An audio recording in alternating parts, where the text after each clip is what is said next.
Assalamu alaikum wa rahmatullahi wa barakatuh. Wannan shine bidiyo namu na 11 a cikin wannan series da muke yi mai suna koyi Power BI. Kamar yadda na faɗa, insha Allahu zan yi bayani akan Power BI tun daga farko har zuwa gwargwado abin da ya kamata ce mutum ya sani a ciki. Idan ba za ku manta ba, bidiyo namu na ƙarshe mun yi bayani ne akan rank a cikin Power BI. Yau insha Allah za mu ci gaba da bayanin mu ne akan DAX da muka ce za mu yi na waɗanda suka shafi calculated column. Yau insha Allah za mu yi bayani ne akan if function. Za mu bayani ne akan if function.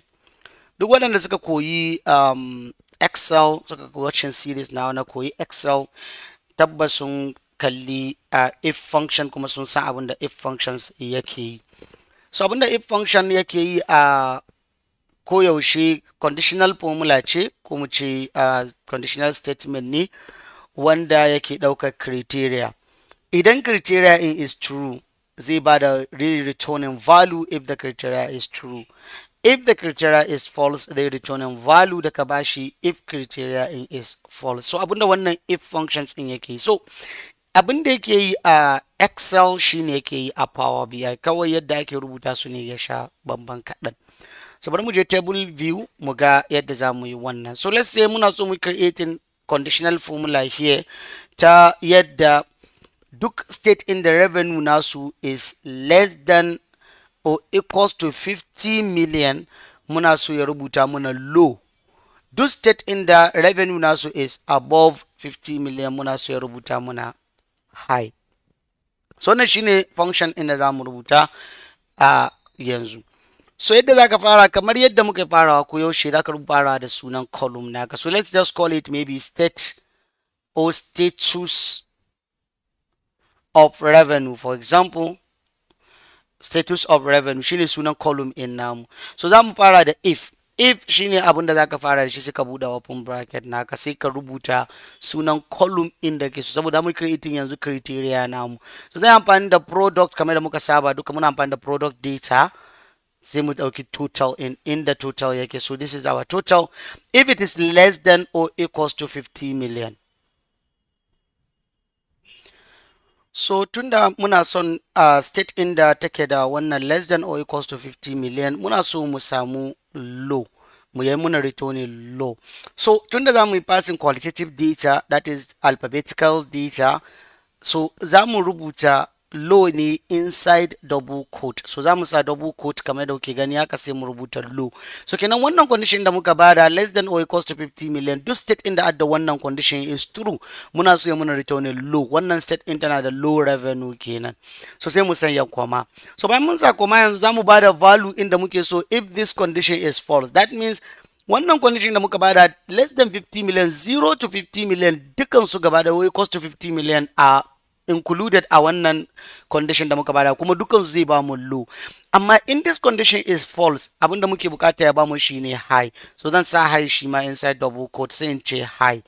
So shi ma sai in saka high. So idan mun rubuta high yanzu, sai mu rufe bracket namu da muka bude. So wannan shine yadda ake rubuta wannan if condition din. So it means yanzu mun creating condition cewa idan less than or equals to 50 million ne a wannan column in na total the revenue da state ta generating. So ya faɗa mun wannan state in ya rubuta mu muna wannan cewa a matsayin low revenue generated state kenan. Amma idan state in revenue da suka generating ya kai greater than, kenan ya wuce wannan qualification da muka bada, wannan criteria da muka bada ya wuce shi, so zai ba mu high, saboda criteria inda muka bada is false, so zai ba mu high revenue kenan. So mun gama wannan, kawai za mu danna enter. So idan muka sa enter, za ka ga cewa duk state in da ka ga low, so it means revenue na wannan state in is less than or equals to 50 million. Duk revenue in da ka ga high, so is not less than or equals to 50 million. So kamar misali yanzu wannan na farko, IBA za ga revenue in su 42 million ne 750,000. Definitely zai ba mu low, because criteria da muka bada less than or equals to 50 million ya bamu low is qualified nan wani shi yasa muka samu low. Amma wannan adamawa da muke da high za ku ga cewa muna da 103,250,000 shi yasa ya bamu high saboda sun yi ba su yi qualifying criteria mu da zai bamu low ba, so shi yasa za mu samu value if false a wurin. So wannan shine yadda wannan aka rubuta wannan DAX na if function a cikin PowerBI. So abin da gaban zai bayani kai shine yadda muke amfani da maybe irin comparison operators da muke amfani da su wurin rubuta wannan criteria na if function a PowerBI. So kamar misali game da kuke gani mun amfani da less than or equals to, muna da greater than or equals to, muna da less than, muna da greater than, sannan muna da equal to. So these are the 5 criteria da muke da su, operators da muke amfani da su wurin creating wannan condition namu. So za mu iya sa less than or equal to, za mu iya sa greater than or equal to, za mu iya sa equal to, za mu iya sa less than, za mu iya sa greater than. So wannan shine yadda wannan if yake. So ku sake practicing nashi because yanzu kamar da kuke gani ina iya creating wani column. Misali instead of nan da na yi amfani da low da high, ina yi amfani da 1 da 2. For example, ina iya cewa misali creating wani column duk status in da ya bamu low, misali ina iya kira ne, let's just call it status. Duk status in ce equals to if product total is equals to, misali sai in ce if it is equals to high,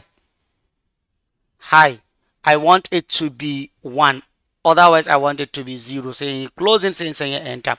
So abunda zai man yanzu zai bani 10 10 10. Duk inda nake da low zai bani 0, duk inda nake da high zai bani 1. Sorry, okay, I made a mistake in da nayi making. Okay, it's not total column da zan dauki status revenue ne instead of this, so I have to change it. So I'm taking status, revenue, saying equals to high, comma, if it is high I want it to be 1, if it is otherwise I want it to be 0. So let me press enter. So idan na sa wannan zai ba mu 10 10 10 kamar yadda kuke gani. So wannan mistake I making, so I take total instead of taking status of revenue column namu haka. So please ku practicing na wannan, sosai. Zaka fahimci yadda zaka create wannan DAX na if a cikin PowerBI. So nan zamu tsaya insha Allah cikin wannan video da fatar Allah ka samu dace.